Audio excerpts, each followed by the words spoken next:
Jai Shriram. Welcome to Masala Papad. ನಾನು ಅಜಿತ್ ಬೋಪ್ನಳ್ಳಿ.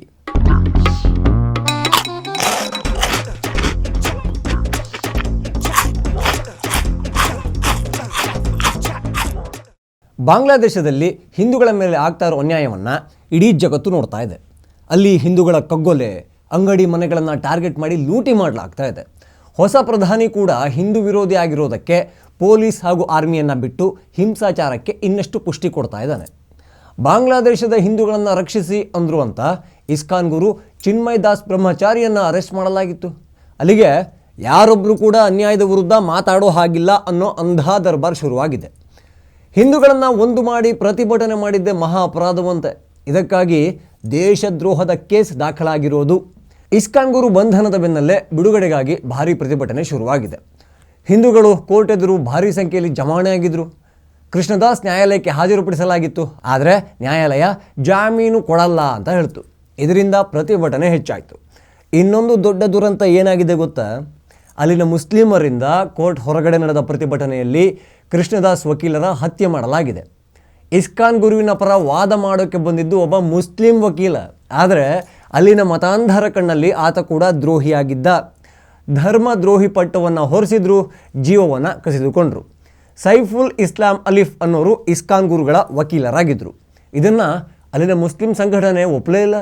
ಹೀಗಾಗಿ ನಡು ಬೀದಿಯಲ್ಲಿ ಹೊಡೆದು ಹಾಕಿದರು.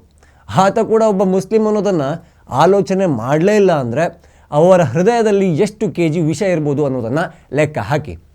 ಶುರುವಲ್ಲಿ ಇಸ್ಕಾನ್ ಗುರುವಿನ ಬಿಡುಗಡೆಗೆ ಹಿಂದೂಗಳು ಅತ್ಯಂತ ಶಾಂತವಾಗಿ ಪ್ರತಿಭಟನೆ ಮಾಡ್ತಾಯಿದ್ರು. ಆದರೆ ಮಿಲಿಟರಿ ಶಕ್ತಿಯನ್ನು ಬಳಸಿಕೊಂಡು ಹಿಂದೂಗಳ ಮೇಲೆ ದೌರ್ಜನ್ಯ ಶುರುವಾಯಿತು. ಇಸ್ಕಾನ್ ದೇವಸ್ಥಾನಕ್ಕೆ ಸಂಬಂಧಪಟ್ಟ ಎಲ್ಲರನ್ನೂ ಕೂಡ ಹತ್ಯೆ ಮಾಡೋದಾಗಿ ಅಲ್ಲಿನ ಮುಸ್ಲಿಮರು ಶಪಥ ತೊಟ್ಟರು, ಮೆರವಣಿಗೆ ಮಾಡಿದರು. ಇನ್ನೊಂದು ಕಡೆಯಲ್ಲಿ ಕಾಲೇಜಿನ ಮೇಲೆ ದಾಳಿ ಮಾಡಿ ಹಿಂದೂ ವಿದ್ಯಾರ್ಥಿಗಳನ್ನು ಟಾರ್ಗೆಟ್ ಮಾಡಿಕೊಂಡು ಹೇಗೆ ಹಲ್ಲೆ ಮಾಡಿದ್ರು ನೋಡಿ.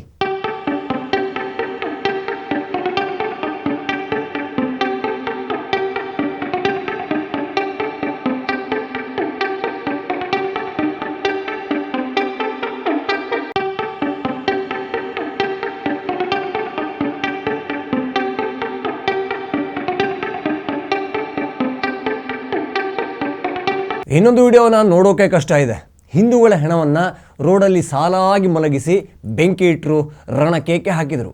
ಇದನ್ನೆಲ್ಲ ಕಂಡ ಮೇಲೆ ಹಿಂದೂಗಳಿಗೆ ಒಗ್ಗಟ್ಟಾಗಿ ಅಂತ ಹೇಳೋದೇ ತಪ್ಪ, ಅದು ಮಹಾ ಅಪರಾಧವಂತೆ. ಬಟ್ ಭಾರತ ಒಂದು ಕಡೆಯಿಂದ ಬಾಂಗ್ಲಾದೇಶಕ್ಕೆ ಬಾಯ್ಕಾಟ್ ಬಿಸಿಯನ್ನು ತಾಗಿಸ್ತಾ ಇದೆ. ಇದಕ್ಕೆ ತಾಜಾ ಉದಾಹರಣೆ ಅಂದರೆ IPL, ಇಂಡಿಯನ್ ಪ್ರೀಮಿಯರ್ ಲೀಗ್ ಅನ್ನೋದು ಜಗತ್ತಿನ ಅತ್ಯಂತ ಶ್ರೀಮಂತ ಕ್ರಿಕೆಟ್ ಲೀಗ್. ಅಲ್ಲಿ ಆಡೋದು ಅಂದರೆ ಎಷ್ಟೋ ಆಟಗಾರರ ಕನಸು.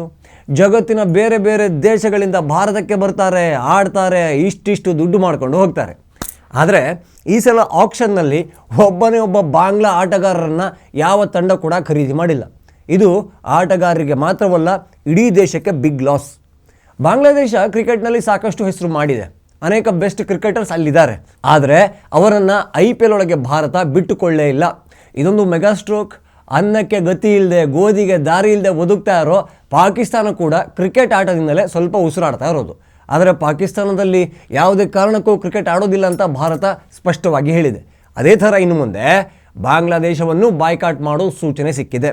ಒಂದು ವರದಿಯ ಪ್ರಕಾರ ಗೃಹ ಸಚಿವ ಅಮಿತ್ ಶಾ ಅವರ ಮಗ ಹಾಗೂ BCCI ಅಧ್ಯಕ್ಷ ಜೈ ಶಾ ಎಲ್ಲ ತಂಡದ ಮಾಲೀಕರಿಗೆ ಬಾಂಗ್ಲಾದೇಶದ ಆಟಗಾರರನ್ನು ಖರೀದಿ ಮಾಡೋ ಹಾಗಿಲ್ಲ ಅಂತ ಹೇಳಿದ್ರಂತೆ. ಅವರ ಮಾತನ್ನು ಎಲ್ಲರೂ ಪಾಲಿಸಿದ್ದಾರೆ. ಈಗ ಬಾಂಗ್ಲಾ ಬೊಬ್ಬೆ ಹೊಡಿಬೇಕು ಅಷ್ಟೇ. ಇಸ್ಕಾನ್ ನಿಷೇಧ ಆಗಬೇಕು ಅಂತ ಅಲ್ಲಿನ ಮುಸ್ಲಿಂ ಸಂಘಟನೆಗಳು ಹೈಕೋರ್ಟ್ಗೆ ಅರ್ಜಿ ಹಾಕಿದಾವಂತೆ. ಉಂಡಮನೆಯ ಜಂತಿ ಎಣಿಸೋ ಚಾದರಗಿತ್ತಿ ಮಕ್ಕಳು ಅಂದರೆ ಇವರೇ ಇರಬೇಕು. ಇಸ್ಕಾನ್ ಬಾಂಗ್ಲಾದೇಶದಲ್ಲಿ ನೋಡಿ ಜಾತಿ ಧರ್ಮ ಏನನ್ನೂ ನೋಡದೆ ಅನ್ನದಾನ ಮಾಡಿದ್ದನ್ನು ಮರ್ತೇ ಬಿಟ್ಟಿದ್ದಾರೆ. ಸಂಕಷ್ಟ ಕಾಲದಲ್ಲಿ ಬಾಂಗ್ಲಾ ಜನರ ಜೊತೆಗೆ ನಿಂತಿದ್ದು ಕೂಡ ಅವರಿಗೆ ಅವರ ಧರ್ಮದ ಮುಂದೆ ಕಾಣಿಸ್ತಾನೇ ಇಲ್ಲ. ಇಸ್ಕಾನ್ ಟೆಂಪಲ್ ಅಂದ್ರೆ ನಮಗೆ ನೆನಪಾಗುವುದು ದಾಸೋಹ. ಅವರು ದಿನಂಪ್ರತಿ ಕೋಟಿ ಜನರಿಗೆ ಅನ್ನದಾನ ಮಾಡ್ತಾರೆ. ಹಸಿದವರ ಪಾಲಿನ ಅನ್ನಪೂರ್ಣೇಶ್ವರಿಯಾಗಿದ್ದಾರೆ. ಅವರ ಶಾಖೆಗಳು ಭಾರತದಲ್ಲಿ ಮಾತ್ರವಲ್ಲ, ಜಗತ್ತಿನ ಬಹುತೇಕ ದೇಶಗಳಲ್ಲಿ ಇದೆ. ಆದರೆ ಬಾಂಗ್ಲಾದೇಶದಲ್ಲಿನ ಇಸ್ಕಾನ್ ಬ್ಯಾನ್ ಮಾಡೋ ಬಗ್ಗೆ ಚಿಂತನೆ ಆಗ್ತಾ ಇದೆ. ಕೆಲವು ದಿನಗಳ ಹಿಂದೆ ಇಸ್ಕಾನ್ ಮೇಲೆ ಅವಾಚ್ಯ ಪದ ಬಳಸಿದ್ದಕ್ಕೆ ಬಾಂಗ್ಲಾದಲ್ಲಿನ ಹಿಂದೂಗಳು ಕೋಪಗೊಂಡಿದ್ರು. ಶಾಂತಿಯುತವಾಗಿ ಪ್ರತಿಭಟನೆ ಮಾಡ್ತಾಯಿದ್ರು. ಆದರೆ ಅಲ್ಲಿನ ಸರ್ಕಾರ ಅದೆಂಥ ದರ್ಬಾರ್ ಮಾಡ್ತಿದೆ ಅಂದರೆ ಹಿಂದೂಗಳ ಮೇಲೆ ಸೇನೆಯನ್ನು ಛೂ ಬಿಟ್ಟಿತ್ತು. ಹಿಂದೂಗಳ ಮನೆಗೆ ನುಗ್ಗಿದ ಬಾಂಗ್ಲಾ ಸೈನಿಕರು ಮನಸೋ ಇಚ್ಛೆ ಹಲ್ಲೆ ಮಾಡಿದರು.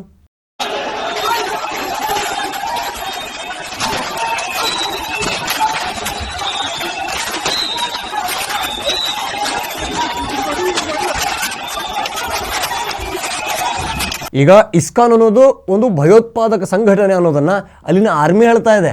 ಅಷ್ಟೇ ಅಲ್ಲ, প্রধানী বলি ইস্কন ব্যান ಮಾಡೋಕೆ মাতুকತೆಯೂ ಆಗಿದೆ. জয় শ্রীরাম বলে তারা স্লোগান দিয়েছে।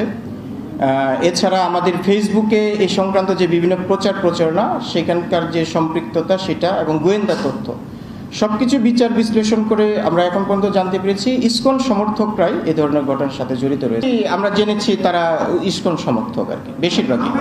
কয়েকজন ಒಳ್ಳೆತನಕ್ಕೆ ಬೆಲೆ ಇಲ್ಲ ಅನ್ನೋದು ಇದೊಂದು ಘಟನೆ ನೋಡಿ ಕಲಿಬಹುದು. ಬಾಂಗ್ಲಾದೇಶದಲ್ಲಿ ಪ್ರವಾಹ ಬಂದಾಗ ಇದೇ ಇಸ್ಕಾನ್ ಜಾತಿ ಧರ್ಮ ಏನನ್ನೂ ನೋಡದೆ ಕೋಟಿ ಕೋಟಿ ಹೊಟ್ಟೆಗಳನ್ನು ತುಂಬಿಸಿತ್ತು. ಇಸ್ಕಾನ್ ಮಾಡಿದ ನೆರವನ್ನು ಮರೆತಿದ್ದಾರೆ. ಕೃಷ್ಣನ ಆರಾಧಕರು ಅವರು ಅನ್ನೋದೇ ಅವರ ಊರಿಗೆ ಕಾರಣ. ಬಾಂಗ್ಲಾದೇಶದಲ್ಲಿ ಇಸ್ಕಾನ್ ಪರ ಹಿಂದೂಗಳು ನಿಂತಿದ್ರೂ ಕೂಡ ಸರ್ಕಾರವೇ ಸೈನ್ಯವನ್ನು ಮುಂದೆ ಬಿಟ್ಟು ಹಿಂದೂಗಳ ಸದ್ದನ್ನು ಕಮ್ಮಿ ಮಾಡೋಕ್ಕೆ ನೋಡ್ತಾ ಇದೆ.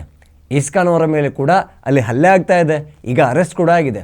ಹೀಗಾಗಿ ಇಸ್ಕಾನ್ ಅವರು ಆದಷ್ಟು ಬೇಗ ಬಾಂಗ್ಲಾದೇಶವನ್ನು ಬಿಟ್ಟು ಬರೋದು ಒಳ್ಳೆಯದು. ಬೇರೆ ಯಾವುದಾದ್ರೂ ದೇಶದಲ್ಲಿ ತಮ್ಮ ಶಾಖೆಯನ್ನು ಮಾಡಿಕೊಂಡು ಅಲ್ಲಿಯೇ ಸೇವೆ ಮಾಡಿದ್ರೆ ಅದಕ್ಕೊಂದು ಕಿಮ್ಮತ್ತಿರುತ್ತೆ.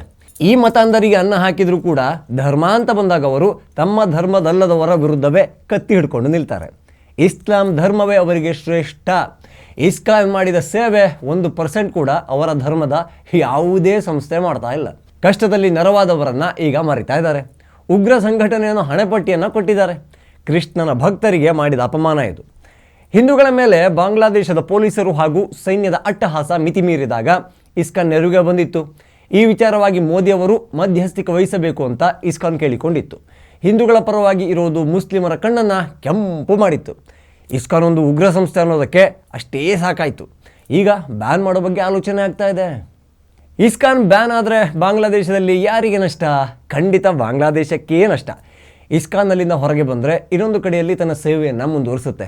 ಆದರೆ ಬಾಂಗ್ಲಾದೇಶ ಈಗಾಗಲೇ ಅದು ಪಾಕಿಸ್ತಾನಕ್ಕೆ ಕಾಂಪಿಟೇಷನ್ ಕೊಡೋ ಥರ ಭಿಕಾರಿ ಆಗ್ತಾ ಇದೆ. ಹೊಟ್ಟೆಗೆ ಹಿಟ್ಟಿಲ್ಲ, ಗಟ್ಟಿ ಕೆಲಸ ಇಲ್ಲ. ಹೊಸ ಪ್ರಧಾನಿ ಬಾಂಗ್ಲಾವನ್ನು ಮುಳುಗಿಸೋ ಎಲ್ಲ ಲಕ್ಷಣಗಳು ಕಾಣ್ತಾ ಇದೆ.